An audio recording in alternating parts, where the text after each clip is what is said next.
I didn't think that my life was all that unusual or that noteworthy, other than to me. So thank you very much, and I hope I won't disappoint you. And here we go. For many people now alive, the wars that ravaged Europe in the last century are forgotten history. I do remember the war years, and even the years leading up to it. I remember my mom going with me to downtown in Stettin, Stettin. It's a city way up in the northern part of Germany. Used to be Prussia. Anyway, I could not grasp at the age of 4 or 5 why there were so many full-grown men leaning and even sleeping on building walls right in the busy street. My mother explained that they very likely had no job and no place to call home. And that was after the Depression years, and that is really the reason how Hitler came to power. Because, almost like Franklin D. Roosevelt, he put people back to work. That's how the Autobahn was built, Germany's road system. I lived through World War II, live in the early war years, 1939 through 1942, seemed all right. But from 1943 on toward the end of the war in 1945, we heard the air raid sirens go off many nights, during the daytime too, but mostly nights, meaning British or American planes were approaching and might bomb our area. We were very fortunate we didn't get that much. There was an air raid warden who would check for the tiniest cracks in the window coverings, so that absolutely no light would shine onto the outside. We all had to hustle to our cellar and wait there till the sirens indicated the end of alarm. On Christmas Eve 1944, the alarms went off 3 times that night.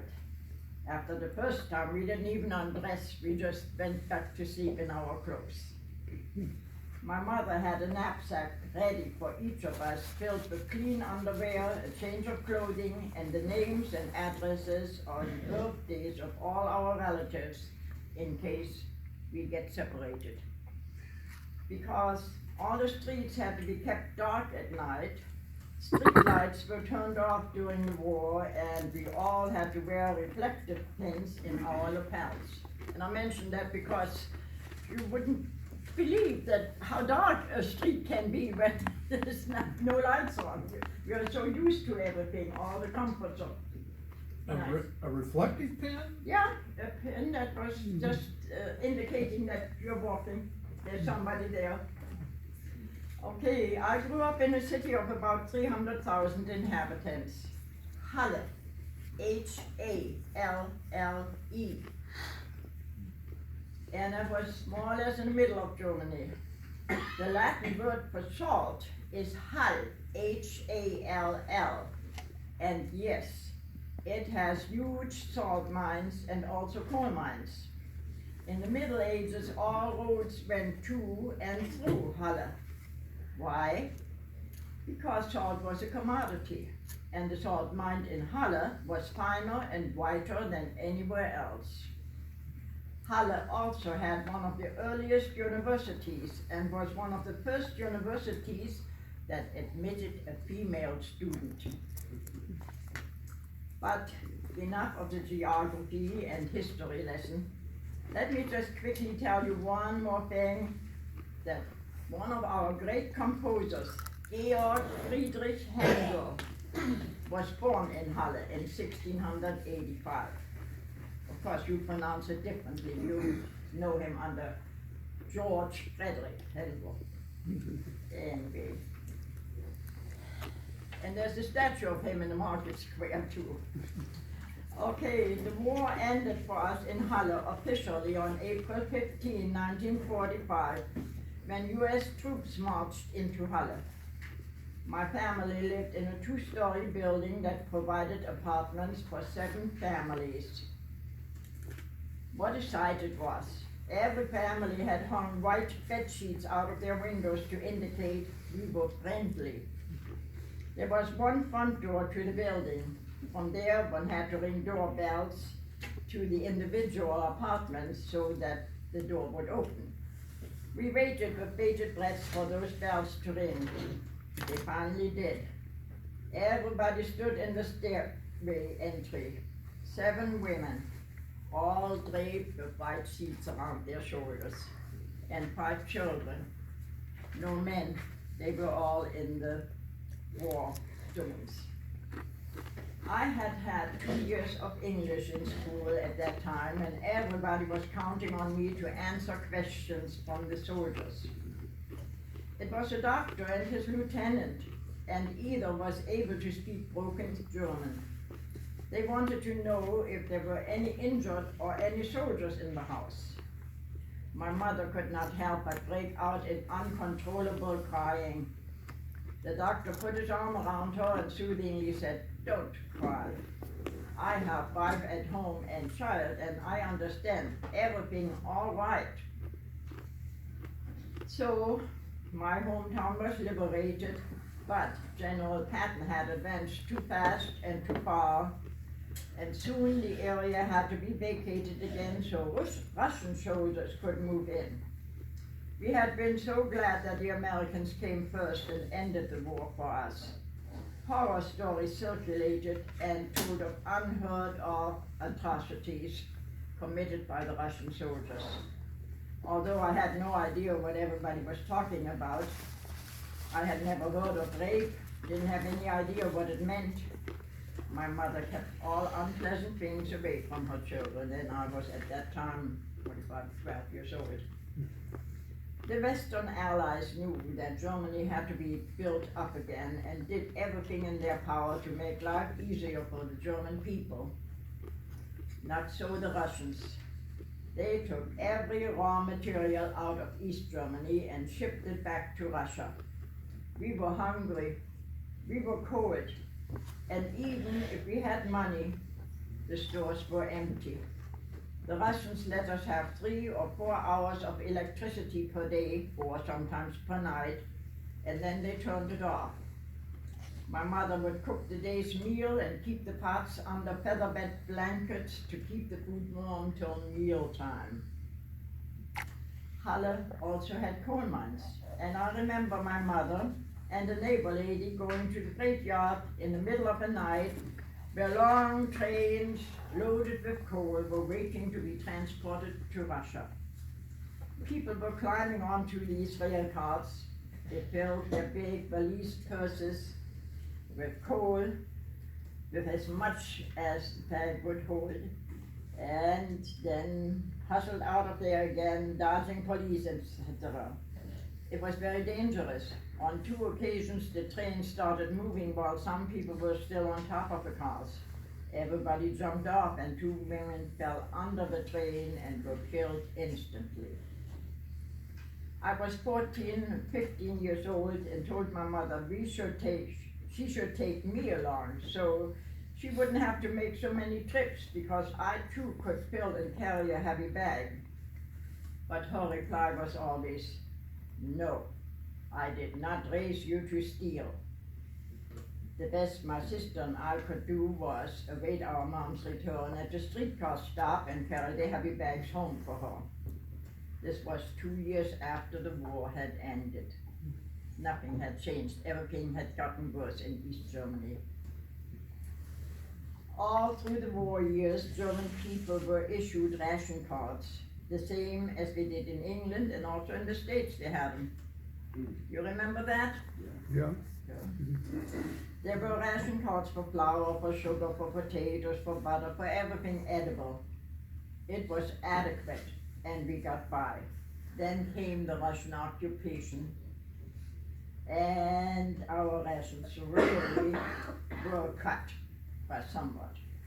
I believe we were given 125 grams of meat per week. You know how much that is? A quarter pound. The German pound is 500 grams, not 450 as in Yeah. America, right. That was for meat, or lunch meat, or eggs. Everything came out of those 125 grams. People living on farms were a little bit better off. At least they didn't go hungry. However, each farmer had to fulfill a certain amount of harvest. If it didn't come up with a proper amount of crop because of inclement weather or other problems, their farm was taken away and they were put into jail. We lived inside city limits and hiked 15 miles out of town. If we saw a farmer harvesting his crops, we would sit around the field and wait patiently for the farmer to leave when he was done. Then we hit the field. My mom had cut some hoes down to kid size and we hoed as fast as we could, trying to still find the half of a potato or a carrot or the half of a beet, and happily saved it in big pockets of a gunny sack apron that my mom had made for us. All I wanted to impress on you is we were very hungry, and I am sure there were a number of meals that my mom skipped so we could get our bellies full. My little sister at that time was 9 years old, and her arms were this thin and skinny, and her belly was extended, the total signs of malnutrition. My father remembered that we had relatives in the United States. Two brothers of his father emigrated way back in the 1880s. My father remembered that they made a new home for themselves in South Dakota. So he wrote to the Red Cross and asked for their help to find addresses of remaining relatives. They did a tremendous job and sent us lists of the last 30 years of recorded census. Who was born, who died, who got married, and where they all lived. My father knew a little bit of English, and he wrote to several of those addresses, literally begging for a care package now and then. Can you imagine how hard that must have been, begging for food? And we were not disappointed. It seems like every 5 to 6 weeks, we had a big package coming. It was a tremendous help. They shipped us flour, oats, sugar, noodles, Crisco. We had never heard of Crisco. There was flour sack material, and my mother could so wonderfully. And sometimes there were canned goods. I remember one time the package contained a jar of peanut butter. Well, we had never heard of peanuts, much less of peanut butter. But the label said butter, so one must be able to fry with it, right? Have you ever eaten sliced potatoes covered with peanut butter? It was not just food that was rationed. We had to have ration points for clothing and shoes too. One care package contained a pair of army boots, and I was in hog heaven. They were just a little bit larger than what I needed. My father had already cut the tops off my shoes so my toes could have room to spread out.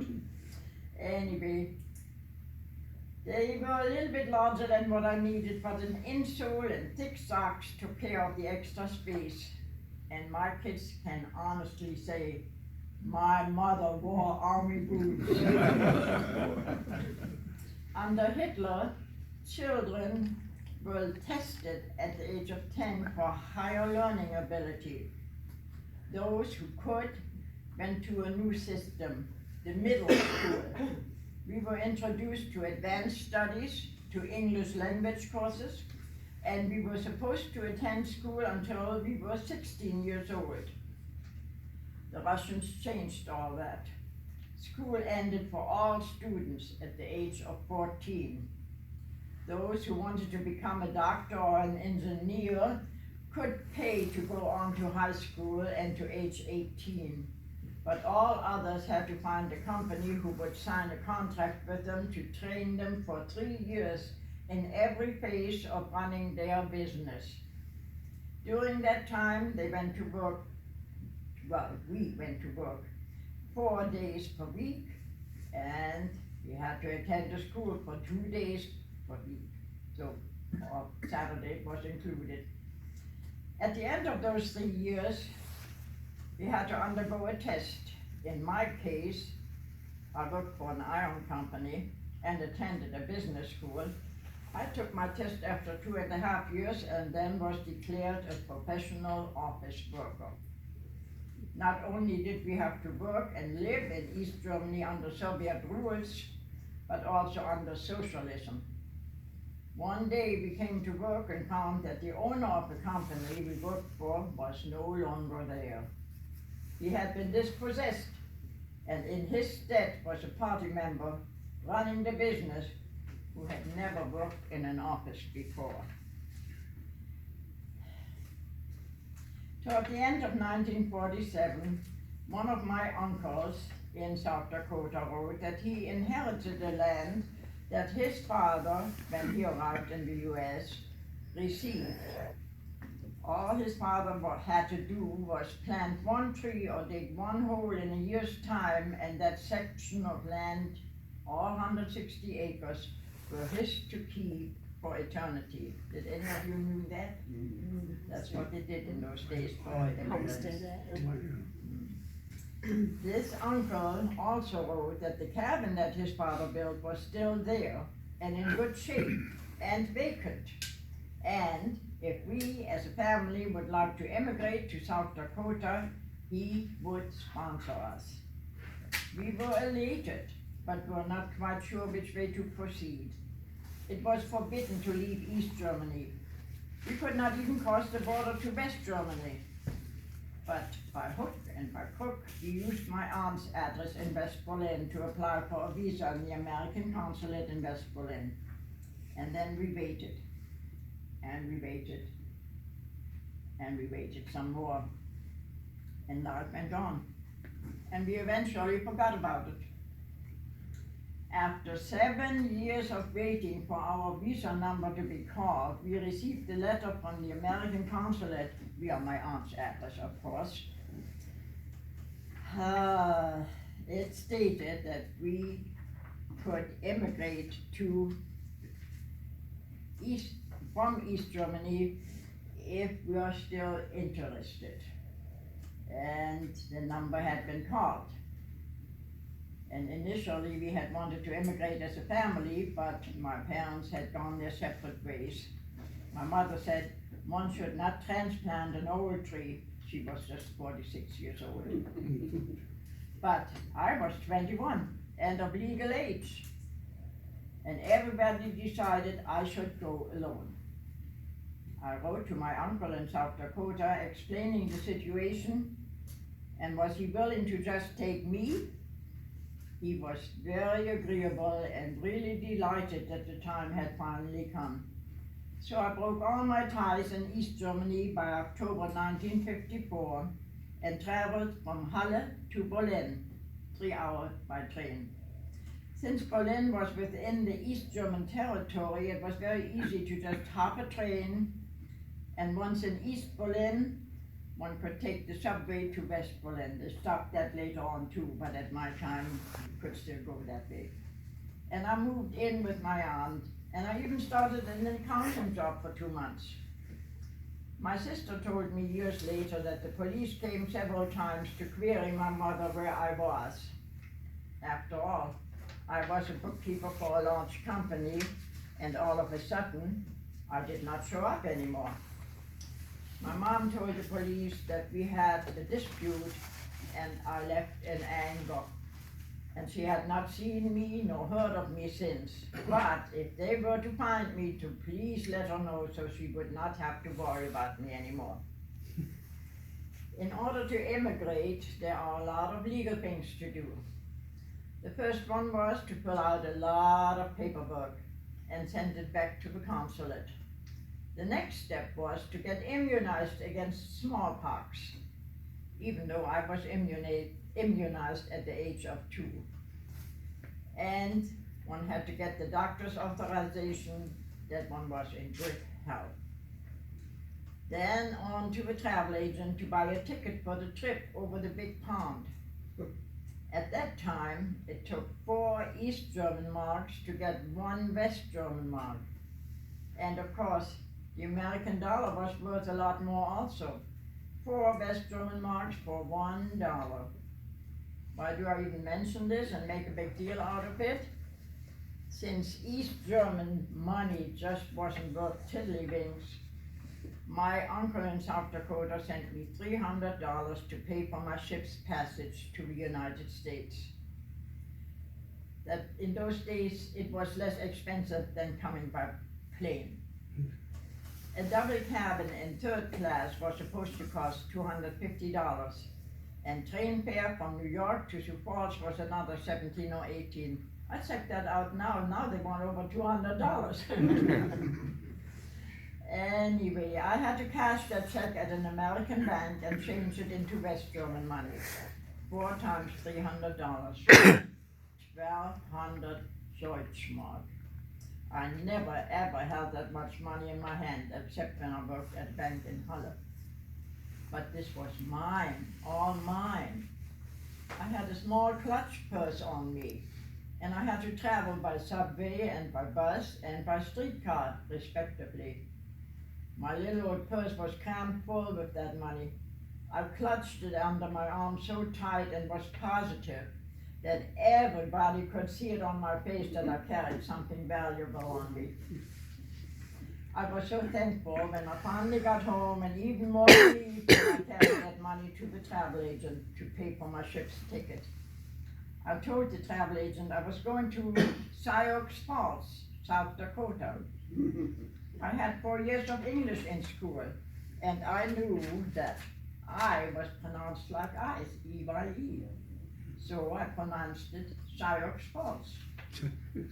Oh no, said the travel agent. That is pronounced Sioux Falls. Okay, once aboard the boat, I told everybody who wanted to know I was going to Sioux Falls. Then I met a young man who had immigrated to Aberdeen, South Dakota a while back. He set me straight. I was going to Sioux Falls. That was quite an adventure as well as a long story. My aunt and I flew from Berlin to Hamburg, where we met up with my mother, who came from East Germany to see me off. And we all stayed a few more days with another aunt in Hamburg. Then my mom, my aunt, and I took a train to Bremerhaven in order for me to board the SS Berlin. Now I have a small map there that shows you, here's Hamburg, and here's Bremerhaven, and here I came from Berlin. Anyway,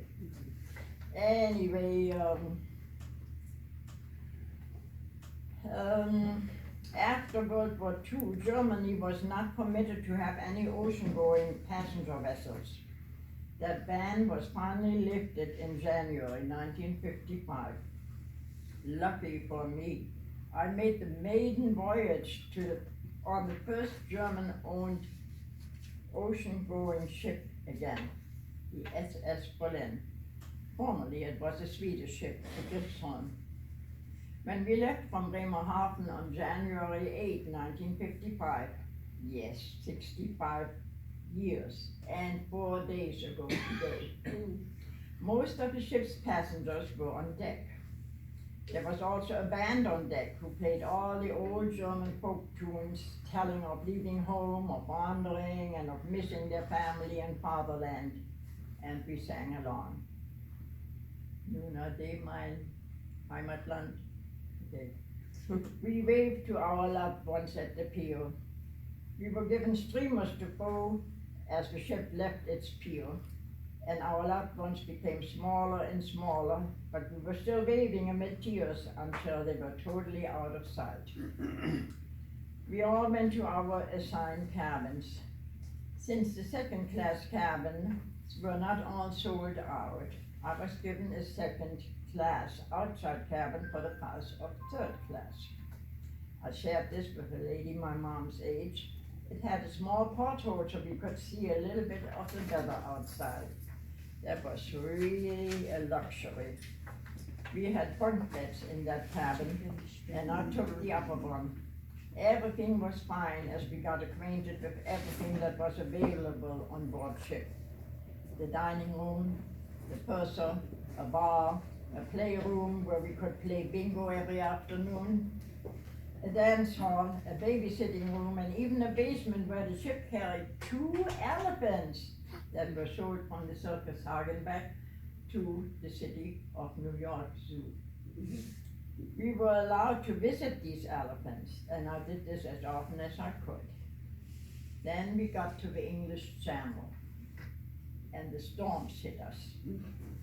The month of January is always hard for ocean travel, but we didn't have a choice in the matter. We braced 40-foot waves, and the entire deck was roped off in narrow walkways so sailors could get from one end to the other without being swept overboard. Most of the passengers were seasick. I have an ironclad stomach, and it didn't faze me for a long time.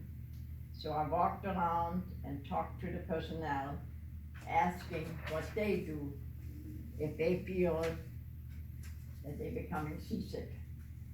The purser was a friendly fellow from Berlin who said, "I go outside on deck and breathe in some of the fresh air." The deckhand said, "I go lie in my cot or hammock and I go to sleep." An assistant captain advised, "The best thing is to hang your head over the railing and let it go." That evening, as I wavered from side to side in the narrow aisle making my way toward the dining room, I sat alone on my table for 8. Yes, we were assigned tables. The waiter brought some soup and put the bowl in front of me. I watched as the soup went with the waves, in and out, in and out, and that did it. I did not eat for a couple of days. It took 10 memorable days to reach the eastern shores of America. On the morning of the 18th of January, 1955, the steward knocked on our cabin door and announced that we were entering New York Harbor. We got dressed as quickly as we could, put on a coat, and went on deck. It was a brisk morning. We could see the Statue of Liberty in the distance, and people explained to me what it stood for, because I had never heard of it before. After all, I lived in East Germany. We were kept separate from all the Western news, whatever. The sky was blue, and Manhattan lay bathed in sunlight, and I took that as a good omen that all would be well with my new life. My uncle had a Lutheran minister pick me up on board the ship in New York Harbor, who took me via taxi to the Grand Central train station. He saw to it that I got the proper ticket to take me to Sioux Falls. The ticket agent asked for something like $25 and some cents. Horror! All I had left was $18. That is what I was told by the German travel agent it would cost. The agent gave me the wrong amount in the first place, and then I was confronted for the first time with sales tax.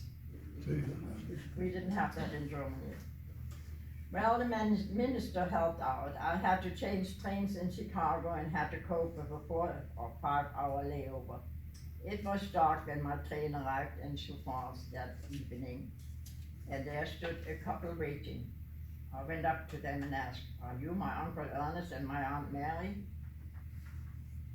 Several people have asked me some time ago if there's anything that I'm missing of my German culture. I thought about it for some time, and then I wrote a little poem about it. You want to hear it? Sure. Just a little rhyme for memory time. The years have come, the years have gone, and I'm still around. There must be something still undone and something yet to be found. It's been a long, rewarding life so far, with plenty of memories to savor. I was a child when all of Europe fought the war, and to grow up in East Germany was no favor. I came to this country a long time ago. I became American. The judge said so. I'm more patriotic than people born here. I love this country, all of it, far and near. I've gotten acclimated through and through, and yet, now and then I am missing something, true. Especially at Easter time and Christmas time, I miss the sound of church bells chime. Each Sunday morn, when all bells in the city tolled, we knew right away to which church we were called. Each bell had a distinct and different sound. A prettier tone has never been found. And every bell was given a name. The bells ring here too, but it's not quite the same. It's such an almighty sound, so stirring, when the ringing of all bells together is occurring. On weekdays, we knew in an instant it is 6 at night, and knew we better be heading home all right. And the same thing at noon when the bells rang out, we knew at once we'd better get about. Alas, 'tis all memory now, but not dead. It's nice to remember the times you once had, even if a tear is shed while I'm still lying in my bed.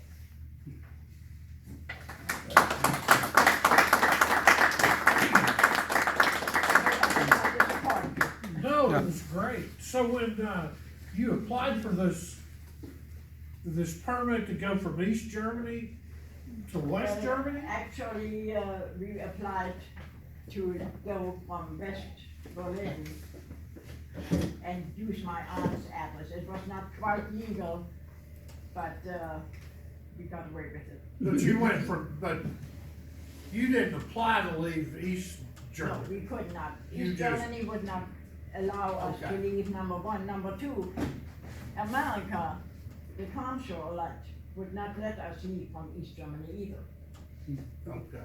We had to have a West German address. So, yeah, it was not quite legal, but I'm here. Great. Well, thank you for a great program. Maybe a minute or two for questions, or Yeah. we really probably kinda need to break and get this room ready for the next meeting and that sort of thing. So maybe you can hang out and answer questions. Anytime, whatever.